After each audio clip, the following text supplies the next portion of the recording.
Again, hello everybody. Now it's the last part of our MOSFET lecture. I propose now for you to open the slide in the PowerPoint lecture where you have the question and start to read it together now in order to solve this question. This is a typical question for an AC MOSFET circuit. Again, please remember that during this lecture we have solved together two types of questions. The first, I think, was in lecture 2, part number 3, where we solved the DC analysis of a MOSFET. Now we are going to solve the AC circuit of the MOSFET. These are the main two types of circuits, of MOSFET circuits, that you will see during your in-class test, during your final exam, during your sheets, maybe during your next modules as well. Now let's turn to the question. I will first start to read the question. Please remember that this question is included in the PowerPoint lecture uploaded in the e-learning.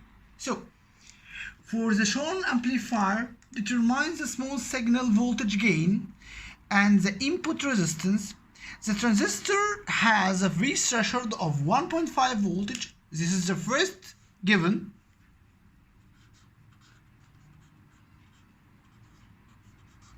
V threshold equals to 1.5 voltage, and also Kn dash W over L is equals to 0.25 milliampere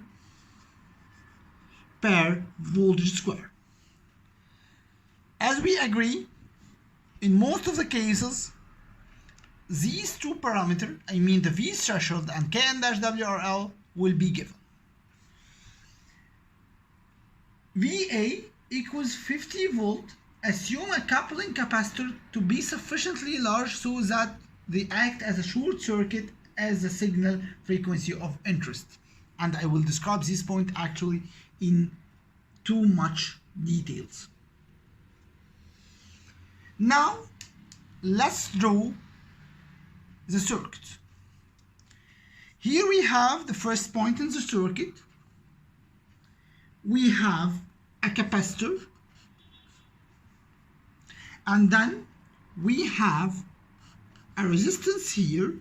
It calls RG, which is 10 mega ohm. We also have here a point, and then this is our gate, and it's connected like that. And on the other side, we have a source directly connected to the ground. Here we have a second capacitor, and then we have our R load here. Let's make it like this so you can see.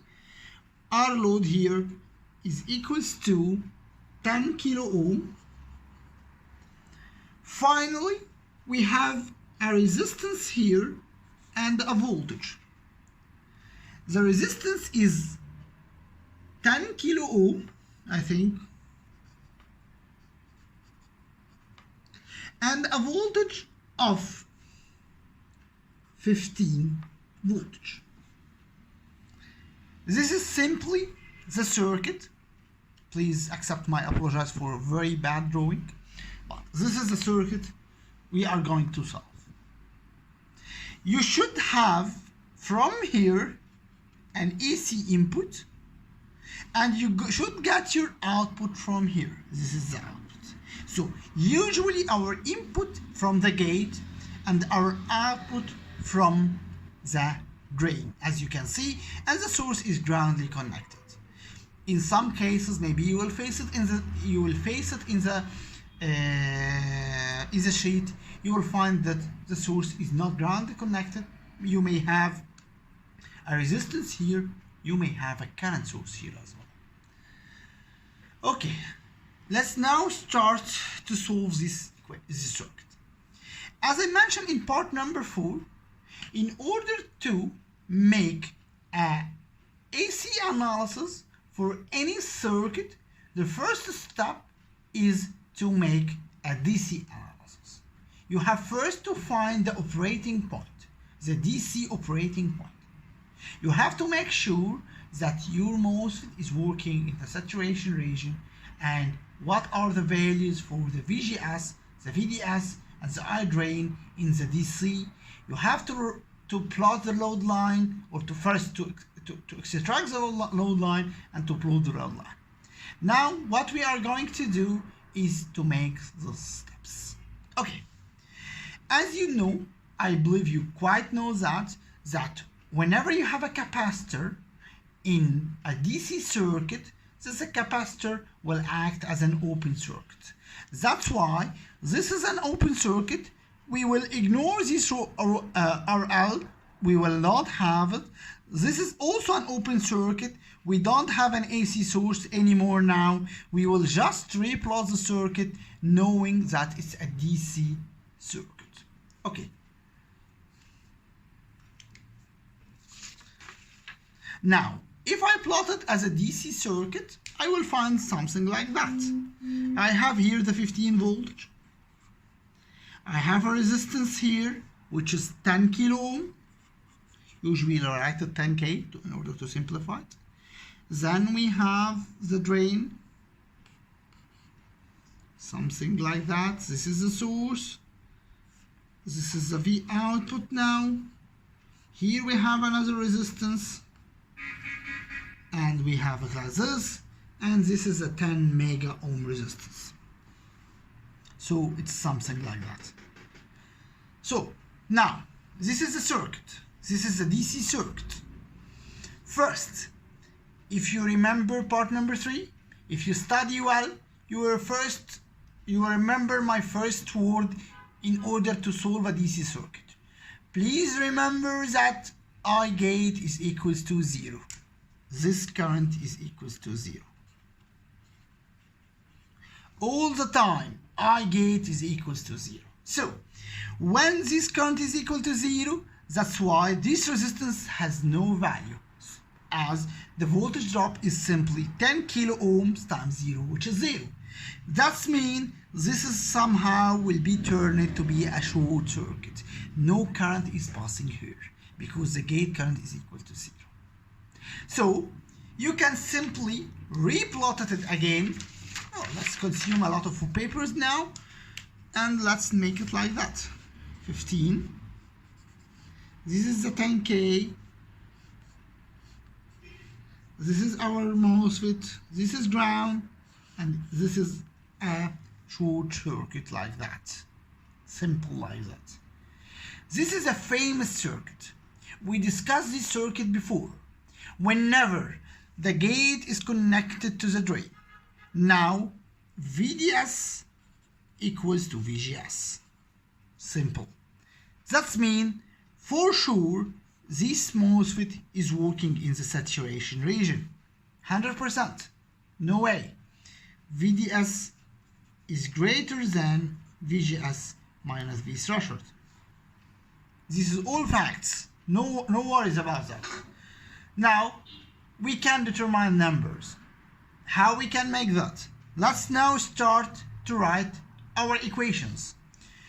We say that this MOSFET is working in saturation. We are quite sure that this MOSFET is working in the saturation. So that means you can say ID equals to Kn dash over 2 W over L VGS minus V threshold all square. You can turn it to numbers because you know Kn dash W over L, you know V threshold.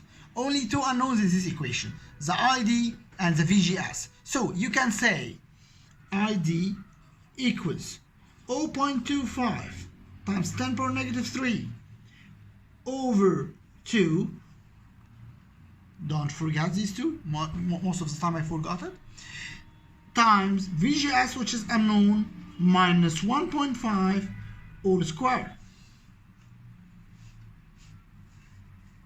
So you can see it. Try to swipe it left and right in order to make you see the whole equation. So this is the whole equation for the current. Okay? So let me write it in a better way. So the first equation we have is I rewrite it again. ID equals to 0.25 over 2 times 10 power negative 3 VGS minus VT all square. Now you can have it in one shot. Okay, so this is the first equation. VT is 1.5. I'm sorry, I didn't write it. Let's now write it again. ID equal 0.25 over 2 times 10 power negative 3 VGS minus 1.5 all square.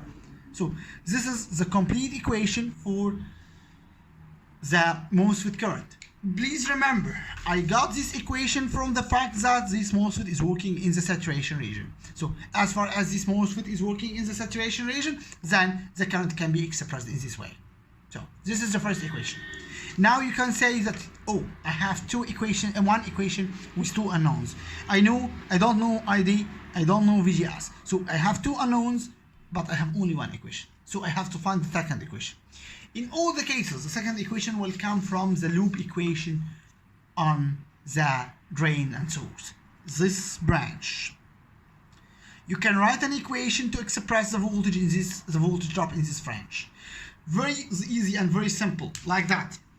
You can say negative 15, which is the voltage here, plus the voltage drop on the resistance, which is 10 times 10 power 3 multiplied by ID times, plus the voltage drop here, which is VDS. So simply the second equation, which is, by the way, the load line equation, if you remember. So this load line equation says that negative 15 plus 10K times ID plus VDS is equals to 0, of course. So this is the second equation. Let's now rewrite it in a load line format. How we can write it in a load line format? We have the ID in one side and the VDS in the other side. So simply it will be written like that.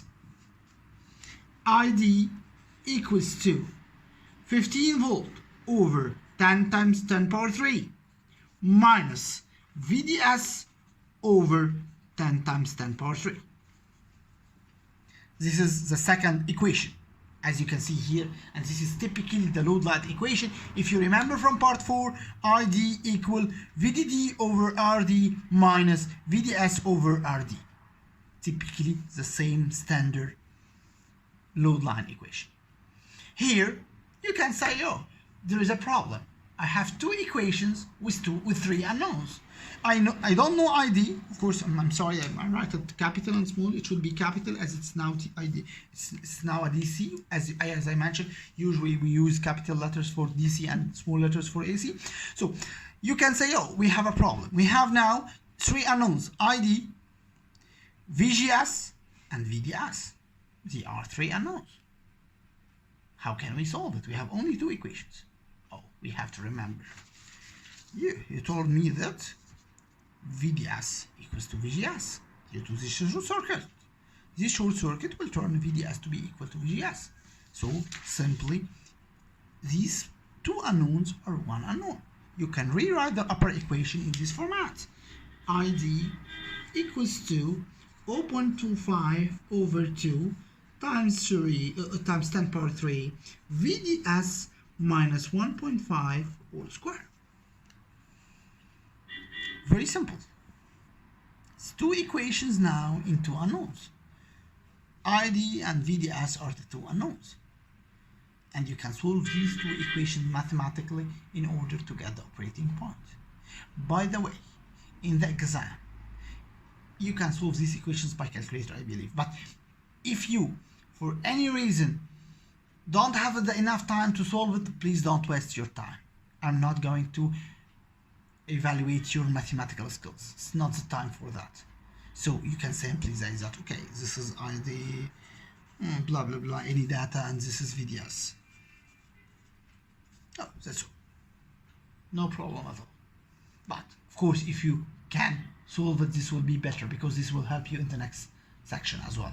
So it's better to solve. However, when you don't have time, do it like that. No problem at all. Again, it's better to solve. Okay, so you can solve these two equations and you can get ID and VDS. Now you can plot your load line equation. You can say that, okay, I have this.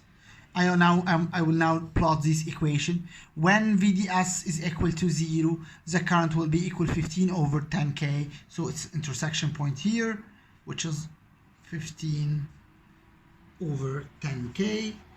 Now, when ID is equal to 0, VDS equal 15 voltage, something like this, 15. So we have a straight line like that, and this straight line is our load line. This straight line will somehow intersect with the IV curve at a given VGS, which you can calculate it from here because VGS equal to VDS, and this point is the Q, is our operating point, which is the intersection between the VDS or the IV curve of the MOSFET and the load line equation. This is the this is the IV curve of the MOSFET. This is the load equation. The intersection point is simply the operating point. So now you finalize the DC analysis part of this problem. I will turn to my notes in order to tell you the exact values for VGS and VDS. I previously calculated, I believe. So I just open the file in order to get the VDS and the VGS data.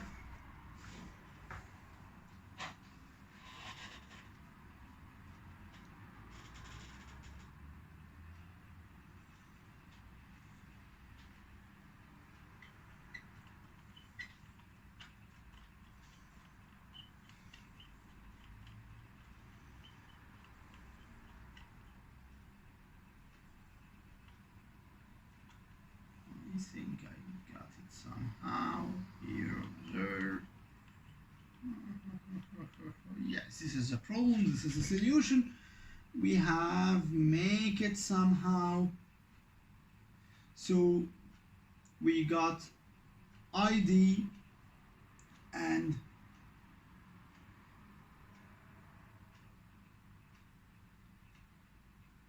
okay, VDS. Okay, so by solving this equation, VDS will be 4.4 voltage, and of course this is the same VGS. Of course here you can say that VGS is greater than V threshold. Of course this will happen, otherwise you do something wrong. And ID is equals to 1.06 milliampere. This is the output we got. So in order to know that you finalize the DC analysis of any problem, you should have four inputs or four outputs. You should have VDS, VGS, ID, and this graph. If you did these four outputs, or if you got these four outputs, then you finalize the DC analysis of any problem you make. Again, it's an obligatory step in any AC circuit, MOSFET AC circuit, to make a DC analysis. I am quite sure that you will see this in your in-class test, in your final exam. Maybe in your final exam you will see it more than once. So it's an obligatory step, an obligatory procedure in our solving problems. So now we finalize the DC analysis of our circuit. Let's now turn to the AC analysis of our circuit. Again, this is my ugly drawing. So again, please remember, this is our circuit. In the previous step, we disable the capacitors because they are open circuit in a DC voltage, in a DC analysis. So we disable these capacitors somehow. We deal with the resistance. This resistance was meaningless because the current was 0. So we make it something like that. Now we should make an AC analysis. In order to make an AC analysis, we have a lot of helping steps. these helping steps we already make it in lecture number 4, or sorry, in part number 4 in our lecture, if you remember. What are the helping steps? Okay. The first helping steps is a question. When I told you, please tell me what is the condition in order to have your MOSFET linear, please return to the recording of part number 4 in the lecture and you will find it quite easy. In order to have my MOSFET linear, there is a condition. What is this condition? Is to have 2 times VGS minus V threshold. When I write it VGS capital, I mean a DC VGS, which I just calculated, which is 4.4.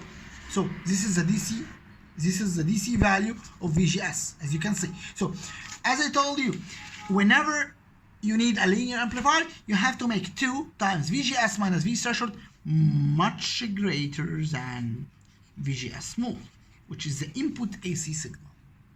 Now you have all these numbers. So it's 2 times 4.4 minus 1.5. Should be much greater than VGS. So this is 4.4. Yeah, so 4.4 minus 1.5. I believe this is 2.9. 2.9 times 2. So it's 5.8. So 5.8 should be much greater than VGS. Usually when we are talking about much greater, we are talking about 10 times. So you can say simply VGS can be something like 0.8 voltage maximum, the AC signal. So you can enter VGS like 0.5 sine omega t. This is somehow an acceptable VGS. So this is the input. So this condition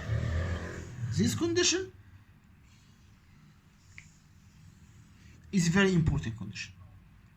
This is the condition for a linear amplifier, and I can say to you that I will ask you this question in the final exam. What is the condition for a linear amplifier? This is the first step. Okay. Now, what is the second step? Please remember the small signal model for a MOSFET in the AC working as an amplifier. We also make this step in part number 4. If you remember, we make it like that.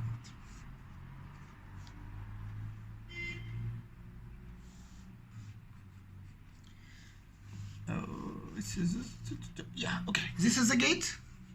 This is the source. So this is VGS.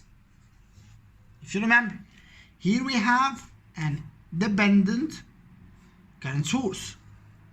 The current here equals to GM times VGS. Very simple. So, and we have these 2 terminals, which is VDS, and here you may have our output resistance or node. It may be given in any question. Now, VGS small is the input. It may be any value. And now I already have a limit for this input. I say that this input should be much more smaller than 5.8 voltage. So I have the limit. This is the output. Okay. What about GM? We have an equation for GM. If you remember, we already drive an equation for GM in part number 4 in the lecture, if you remember. So, if you return to part number 4, you will find that GM is equals to Km dash W over L VGS minus V threshold. This is the term expressing GM. You can calculate it very easy because this is 0.25 times 10 to the power negative 3, and this is 4.4 minus 1.5. So you can calculate this GM. So you know GM. You can calculate GM. By the way, I can ask you in the example, please calculate the transconductance of this transistor. Good morning, everybody, and welcome to part 3 in our atomic radiation lecture. In this part, we are going to solve a problem about the atomic radiation line shape function. Actually, it's a problem listed in the last slide of our PowerPoint presentation lecture uploaded in the email. Okay. Let's now start to solve the problem. If you turn on your slides and read the problem, you will find that the spontaneous emission profile for a certain transmission can be approximated by the shape below. What is the simulated emission cross-section? What is the absorption cross-section? Now, let's start to solve the problem step by step. And let's now... Okay, I'm sorry. So, here you have this lecture, this equation, and you can calculate GM, and you can be asked in the exam to calculate the transconduction of the transistor, which is GM. So you can calculate it. Now, how should we calculate the output voltage in terms of the input so that we can calculate the gain? Because what is requested in this question is to calculate the gain of the transistor. So this is the small signal model of a transistor working as an amplifier in an AC circuit. But we need to embed this in our circuit. I mean, this is our circuit. We need to replace this transistor in our circuit by this small circuit model. What should we do? So let me now replot it again. Okay, so we have here a source. Here we have the independent current source, which is GM times VGS. And we have here this connection.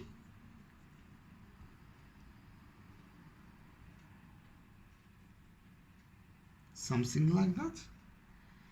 And we have here the resistance, which is 10K, and then we have the R load, which is another 10K.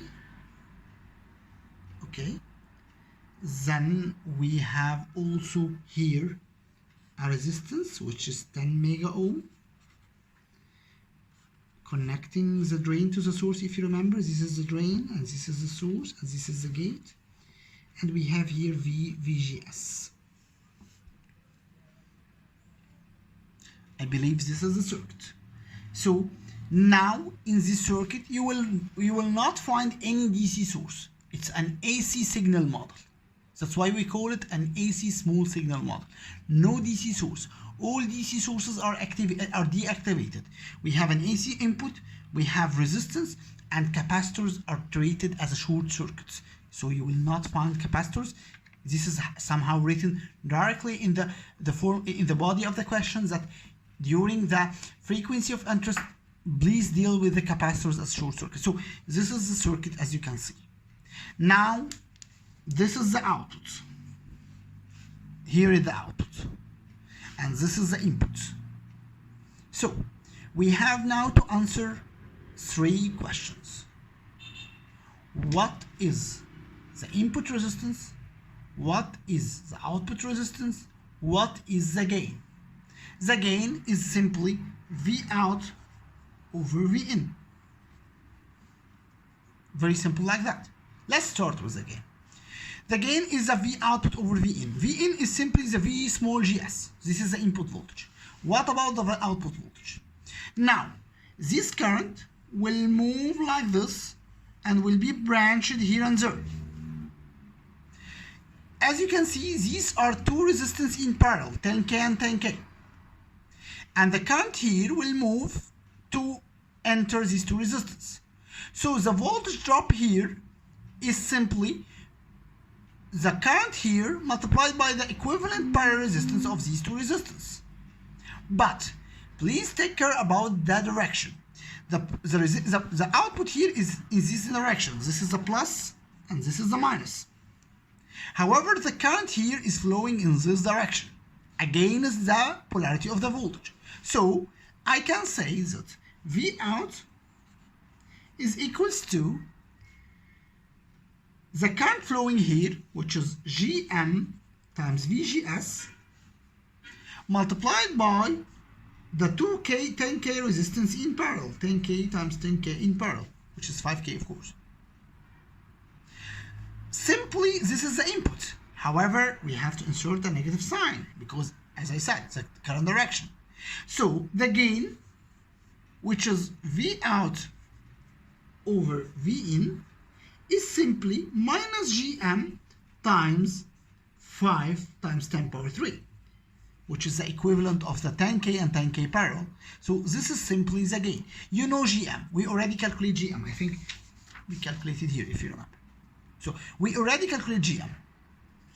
And now we also calculate, we have the equivalent resistance, and then you can have here the overall gain which is required.